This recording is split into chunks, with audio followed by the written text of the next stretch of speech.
Assalamualaikum warahmatullahi wabarakatuh. Introduction myself. Perkenalkan, nama saya Rani Nurul Mardiah.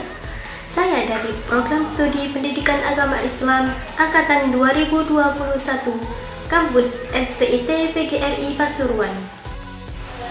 Video ini dibuat untuk memenuhi tugas ulangan tengah semester mata kuliah pengantar psikologi yang diampu oleh dosen Ibu Ika Arina Wulandari. Di video kali ini saya mengambil judul Hubungan Psikologi dengan Ilmu Lain.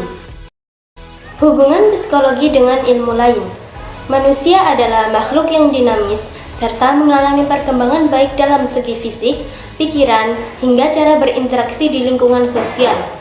Psikologi sebagai ilmu yang mempelajari kompleksitas manusia tersebut tentunya membutuhkan ilmu pengetahuan dalam bidang lain agar dapat mempermudah dalam mempelajari manusia.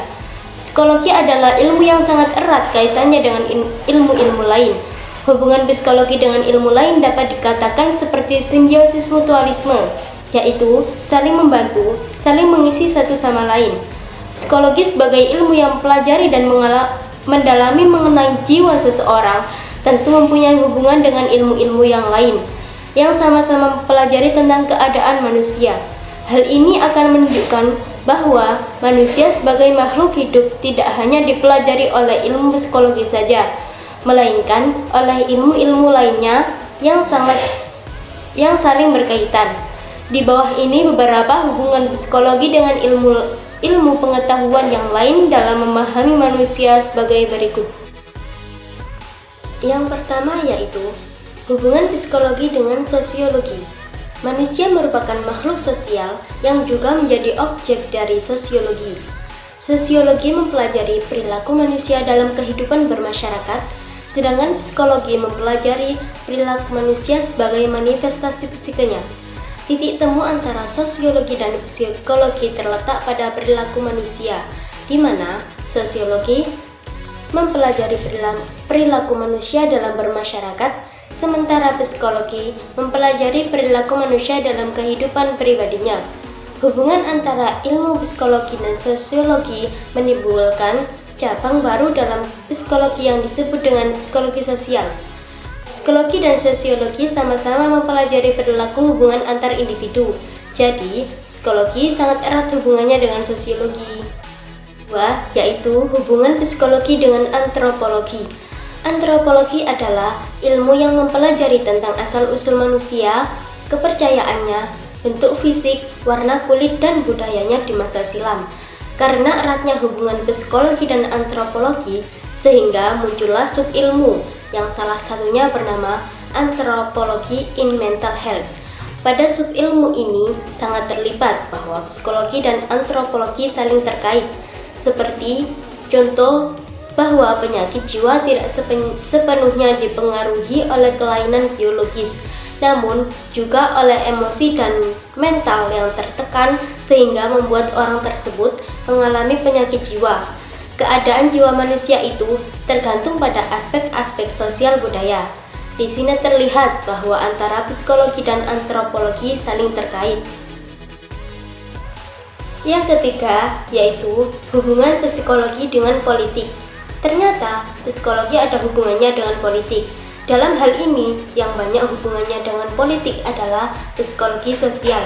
Dalam hal politik, psikologi berfungsi untuk memahami perilaku para pelaku politik agar dapat bersosialisasi dengan masyarakat dengan baik, juga untuk memperlihatkan sikap atau respon yang diberikan oleh masyarakat, sehingga pelaku politik bisa mempelajarinya, agar pelaku politik dapat memberi yang terbaik kepada masyarakat. Sikap yang ditujukan oleh para masyarakat terhadap para pelaku politik inilah yang diuraikan psikologi sosial. Yang keempat yaitu hubungan psikologi dengan ilmu komunikasi. Hubungan psikologi dengan ilmu komunikasi mungkin hampir sama dengan psikologi sosial, karena dalam hal ini komunikasi mempelajari peristiwa sosial yang terjadi ketika manusia melakukan interaksi pada lingkungannya. Sehingga di sini terlihat jelas bahwa erat hubungan antara psikologi dan ilmu komunikasi, yaitu pada intinya mempelajari interaksi manusia kepada lingkungannya. Yang keenam yaitu hubungan psikologi dengan ilmu pendidikan. Psikologi dan pendidikan tidak bisa dipisahkan. Keduanya berkesinambungan dan ada timbal balik antar keduanya. Pendidikan sendiri mempunyai peran dalam perbimbingan hidup seorang individu sejak ia lahir hingga di liang lahat. Dan pendidikan sendiri tidak berjalan dengan semestinya tanpa diiringi dengan psikologi perkembangan. Karena watak dan kepribadian seseorang ditunjukkan oleh psikologinya. Psikologi dan ilmu pendidikan adalah sesuatu yang tidak dapat dipisahkan satu sama lain. Pendidikan atau proses belajar mengajar akan baik apabila seorang guru mengerti keadaan psikis setiap anak melalui respon maupun perkembangan pola pikir anak tersebut. Yang selanjutnya yaitu hubungan psikologi dengan ilmu pengetahuan alam. Ilmu pengetahuan alam memiliki pengaruh yang besar terhadap perkembangan psikologi. Setelah memisahkan diri dari filsafat, ilmu pengetahuan alam mengalami kemajuan yang cukup pesat, sehingga perkembangan ilmu pengetahuan alam mempengaruhi ilmu-ilmu lain termasuk psikologi, khususnya dalam hal metode.